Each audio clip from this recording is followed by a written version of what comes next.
wabarakatuh. Shalom, Om Swastiastu, Namo Buddhaya. salam kebajikan. bagi kita semua. Halo semuanya, selamat pagi dan semangat pagi bagi kita semua. Perkenalkan saya di sini Akifa Fatia Salsabila dengan NIM 0704 1282 42 978 dan kawan-kawan saya di sini Ayatul Husna dengan NIM 0704128249 065. Dan saya sendiri Aditya Pratama dengan NIM 070412824290. salam hormat kami di sini kami haturkan kepada Bapak dosen pengampu ilmu politik. Bapak Hirunas SIP MIPol. Kami dari kelompok podcast Ilmu Politik kelas B Indralaya akan membawakan topik yang berjudul tentang Yaitu suara perempuan, mengurai representasi perempuan dalam parlemen dan media menggunakan pendekatan feminisme di Indonesia.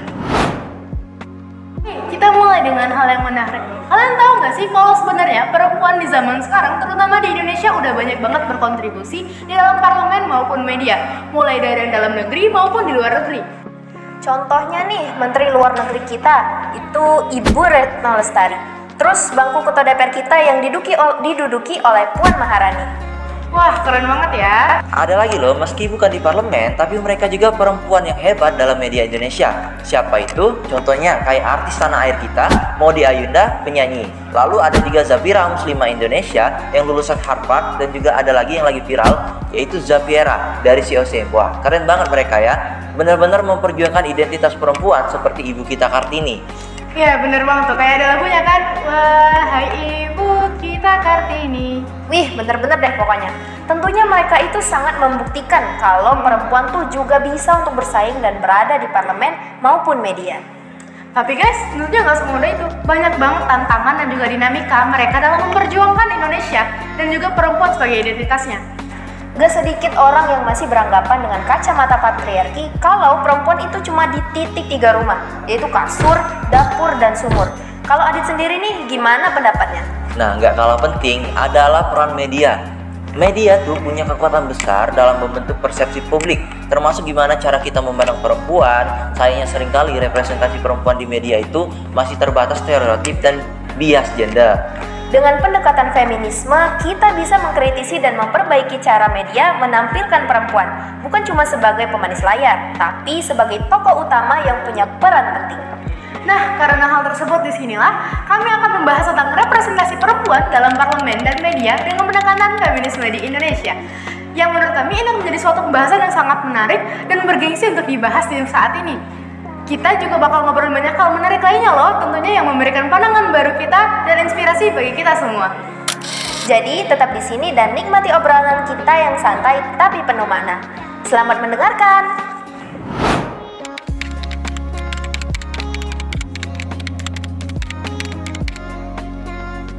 Sesi pertama kita pada kali ini kita bakal membahas gimana sih representasi perempuan di dalam parlemen.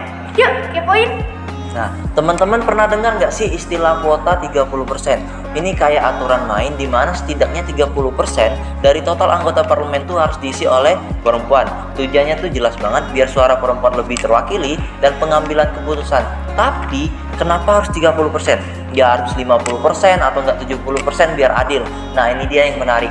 Ide kuota 30% ini, perwakilan perempuan di parlemen bukanlah konsep yang tiba-tiba muncul. Ini adalah hasil dari perjuangan panjang gerakan feminisme dan kesadaran global akan pentingnya kesetaraan gender dalam berbagai aspek kehidupan termasuk politik. Yang pertama, Konvensi Penghapusan Segala Bentuk Diskriminasi Terhadap Perempuan atau CEDAW. Indonesia meratifikasi CEDAW pada tahun 1984, sebuah perjanjian internasional yang mengikat negara untuk menghapus segala bentuk diskriminasi terhadap perempuan.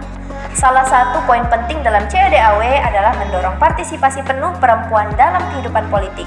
Yang kedua, tekanan masyarakat madani. Gerakan perempuan di Indonesia terus mendesak pemerintah untuk memberikan ruang yang lebih besar bagi perempuan dalam pengambilan keputusan. Mereka melihat bahwa representasi perempuan yang rendah di parlemen menghambat tercapainya pembangunan berkelanjutan dan berkeadilan.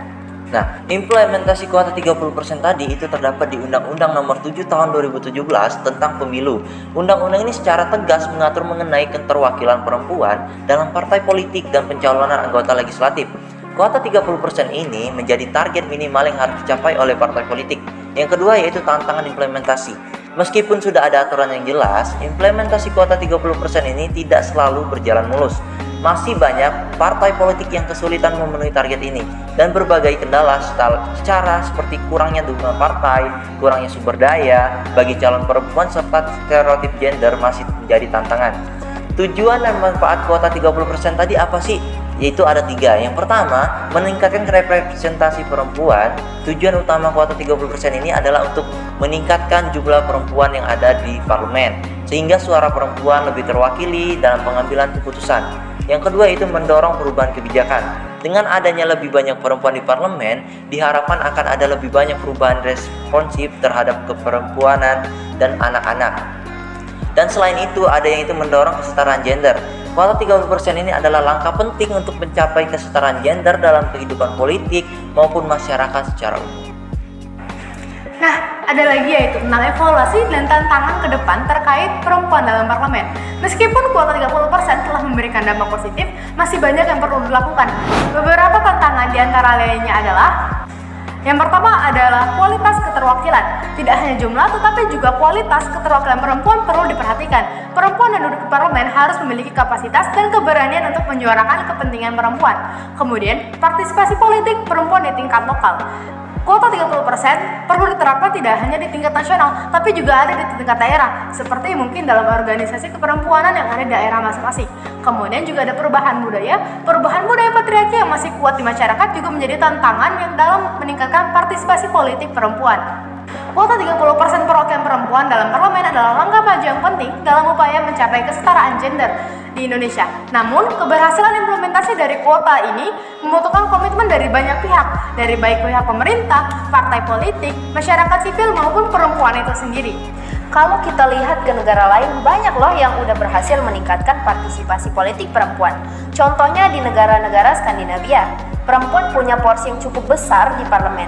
Ada beberapa contoh yang bisa kita pelajari.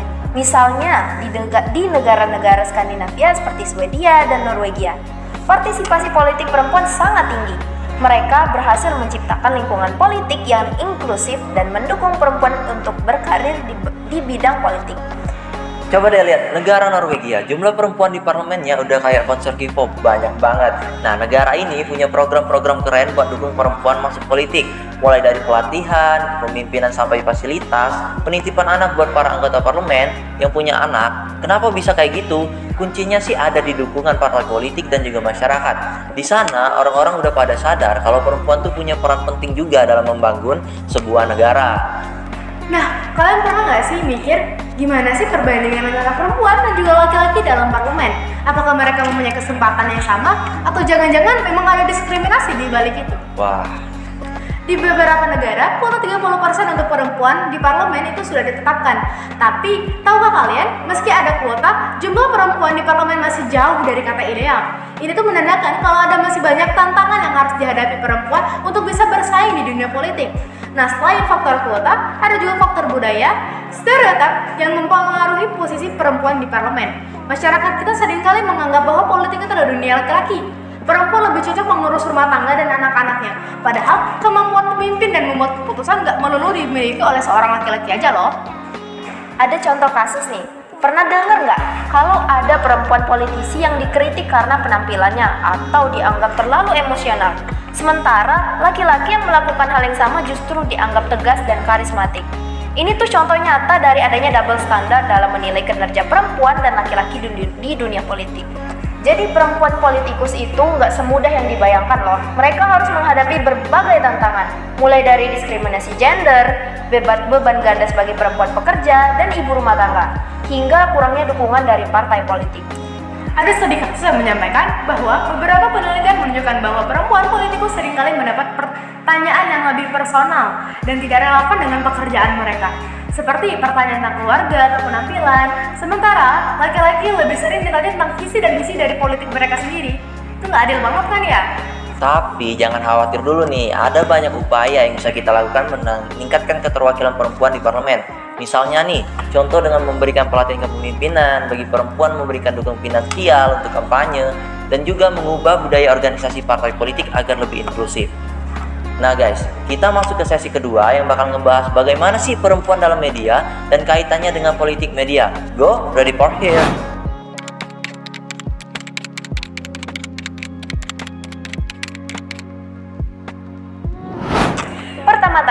mari kita bicara tentang pertanyaan lama. Mengapa perempuan begitu menonjol dalam iklan media? Apakah hanya mereka menarik? Jawaban singkatnya adalah ya. Tetapi ada yang lebih dari itu. Pengiklan telah lama mengetahui bahwa seks menjual. Menurut sebuah studi oleh Journal of Advertising Research, iklan yang menampilkan perempuan cenderung itu lebih menarik, banyak perhatian, dan lebih mudah diingat. Ini karena manusia secara alami tertarik pada kecantikan dan juga simetri, yang sering dikaitkan dengan wajah dan juga tubuh perempuan. Namun bukan hanya tentang penampilan, perempuan dalam iklan seringkali melambangkan berbagai hal, seperti pengasuhan, kepedulian, dan kepercayaan. Misalnya, pikirkan semua iklan untuk produk rumah tangga atau barang bayi. Mereka sering menampilkan perempuan karena masyarakat mengasosiasikan peran ini dengan feminitas. Namun, ini bisa menjadi masalah karena memperkuat stereotip gender dan membatasi representasi perempuan pada peran tertentu. Sekarang, mari kita beralih bicara tentang perempuan dan media politik. Apa yang terjadi ketika perempuan masuk arena politik? Nah, ini adalah campuran. Di satu sisi, memiliki perempuan dalam politik dapat menantang stereotip dan menginspirasi perempuan lain untuk terlibat. Di sisi lain juga, politisi perempuan sering menghadapi lebih banyak pengawasan, kritik daripada rekan pria mereka. Menurut laporan oleh Interparliamentary Union, perempuan dalam politik lebih mungkin menjadi sasaran komentar seksis, pelecehan, dan bahkan kekerasan. Meskipun tantangan ini, perempuan dalam media politik dapat memiliki dampak yang signifikan. Misalnya, politisi perempuan sering membawa perhatian pada isu-isu yang mungkin diabaikan, seperti kesetaraan gender, perawatan kesehatan, dan pendidikan. Kehadiran mereka juga dapat mendorong lebih banyak perempuan untuk memilih dan berpartisipasi dalam proses politik.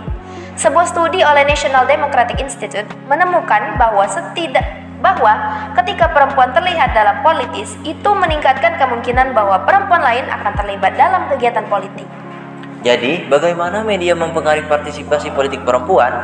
Media memainkan peran penting dalam membentuk persepsi publik dan dapat juga memperdayakan atau menghalangi perempuan untuk terlibat dalam politik. Representasi positif perempuan dalam media dapat menginspirasi memotivasi perempuan untuk mengambil bagian dalam kegiatan politik. Misalnya nih, membaca tentang prestasi mereka di surat kabar dapat membuat politik tampak lebih mudah diakses dan kurang menakutkan.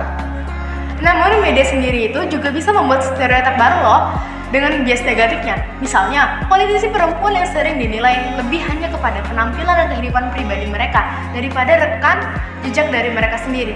Ini dapat menciptakan lingkungan yang tidak bersahabat yang menghalangi perempuan untuk masuk ke ranah politik. Menurut sebuah studi oleh Women's Media Center, liputan media tentang politisi perempuan cenderung lebih fokus pada penampilan, pakaian, dan juga kehidupan keluarga mereka daripada kebijakan dan prestasi dari rekam jejak perempuan itu sendiri loh. Nah, apa sih kesimpulannya? Kesimpulannya itu adalah representasi perempuan dan media adalah pedang bermata dua. Sementara itu dapat menarik perhatian dan juga menantang stereotip. Itu juga dapat memperkuat bias berbahaya dan membatasi peluang. Kuncinya satu itu adalah berusaha untuk representasi yang seimbang dan adil menyoroti peran dan kontribusi perempuan yang beragam. Dengan melakukan itu, kita dapat menciptakan landscape media yang memberdayakan dan menginspirasi perempuan untuk berpartisipasi sepenuhnya dalam semua aspek masyarakat dan termasuk politik. Berdasarkan diskusi kita, topik utama yang telah kita bahas adalah mengenai peran perempuan dalam media politik. Kita telah mengeksplorasi berbagai poin penting, yaitu yang pertama, representasi perempuan dalam media. Kita membahas bagaimana perempuan seringkali digambarkan secara stereotipikal dan dalam iklan dan media massa lainnya. Yang kedua, perempuan dalam politik. Kita juga membahas tantangan yang dihadapi perempuan dalam berpartisipasi dalam politik, serta peran media dalam mempengaruhi partisipasi politik perempuan. Yang ketiga, pentingnya kesetaraan gender. Kita sepakat bahwa penting untuk menciptakan representasi yang lebih adil dan setara antara perempuan dan laki-laki dalam semua aspek kehidupan, termasuk media dan politik. Kesimpulannya, kita menemukan bahwa media memiliki peran yang sangat besar dalam membentuk persepsi masyarakat tentang perempuan. Dengan memberikan representasi yang lebih positif dan inklusif, media dapat berkontribusi dan menciptakan masyarakat yang lebih adil dan juga setara. Oke guys, mungkin segitu dulu nih podcast kita pada kali ini. Kita bakal ketemu lagi nanti ya, kapan-kapan lagi. Dadah!